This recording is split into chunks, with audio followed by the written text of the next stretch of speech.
It was a quiet, sunlit morning when the engines thundered into the small town of Maple Ridge, shattering the peace that usually hung over the lonely roadside diner.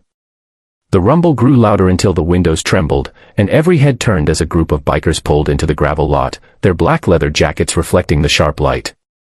Among them was their leader, Rex Malone, a man whose name carried weight far beyond the rumbling of his Harley.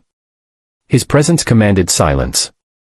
He was the kind of man who looked carved from stone, with eyes that spoke of 1,000 miles of roads and regrets. People whispered stories about him, some feared him, others respected him, but no one truly knew the men behind the scars and tattoos. If you believe that kindness can come from the most unexpected hearts, that everyone deserves a second chance, then please take a moment to like, comment, share, and subscribe to Kindness Corner, where real stories of compassion come alive. Inside the diner, the clinking of coffee cups faded as the bikers took their seats. The waitress, her name tag read Mara, moved quietly between tables, her smile polite but weary. She was young, maybe 30, with tired eyes that held the weight of too many sleepless nights. When she leaned forward to pour coffee, Rex noticed something beneath her attempt at cheer, a faint bruise near her jawline, half covered by foundation, the kind that no makeup could fully hide. It wasn't the first time he'd seen something like that. It stirred memories of his past, the kind of past that still haunted him when the nights grew too long. Mara worked in silence, keeping her eyes down. Her hands trembled slightly as she placed a plate before him. Rex's gaze lingered not with anger, but with concern. He didn't say a word, but inside, something shifted, a quiet fury mixed with an ache he hadn't felt in years. He saw himself in her fear. Years ago, he'd lost someone he loved to the same kind of pain, the kind no one spoke about, the kind hidden behind closed doors.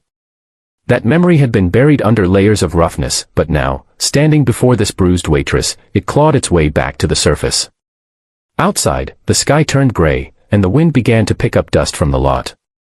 The other bikers laughed among themselves, but Rex wasn't listening.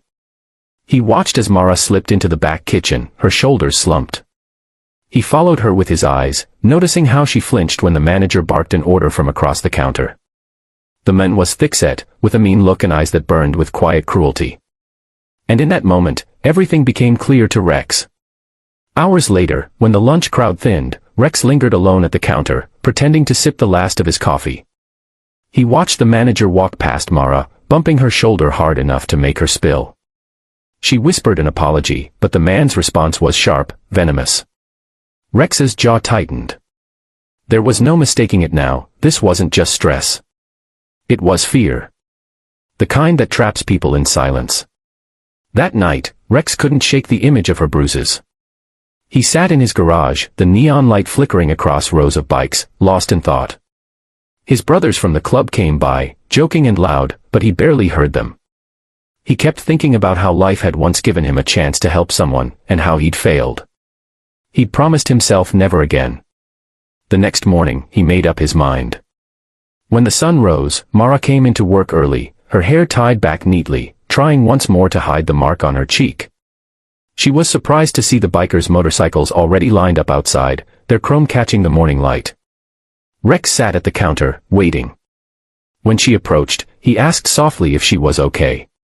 She nodded quickly, too quickly, her smile trembling. But then, before she could turn away, he spoke again, not in anger, not in pity, but with a quiet firmness that told her he saw what others ignored. And in that silence, she broke. Tears welled up, spilling before she could stop them. The manager stormed out from the back, ready to shout, but Rex stood. The room fell still. The bikers behind him straightened, their presence heavy and solid. The manager's tone faltered as Rex walked toward him, not fast, but with a calm that made the man's arrogance crumble. Rex didn't raise his voice. He simply told the man that hurting someone weaker didn't make him powerful, it made him pitiful. The manager tried to protest, but one look at the dozen bikers behind Rex made him stop. He stormed out, cursing under his breath, his pride shattered as the door swung shut behind him. For a long moment, no one spoke. Then Mara turned, her face streaked with tears, and whispered a thank you so faint it barely left her lips. Rex nodded and told her she didn't need to thank anyone, that she just needed to start again, without fear. The diner erupted in quiet murmurs. People who had watched in silence earlier now looked ashamed of their inaction. One old man even stood to clap softly, and slowly others joined until the sound filled the small space like a heartbeat. The story of what happened spread through Maple Ridge by nightfall.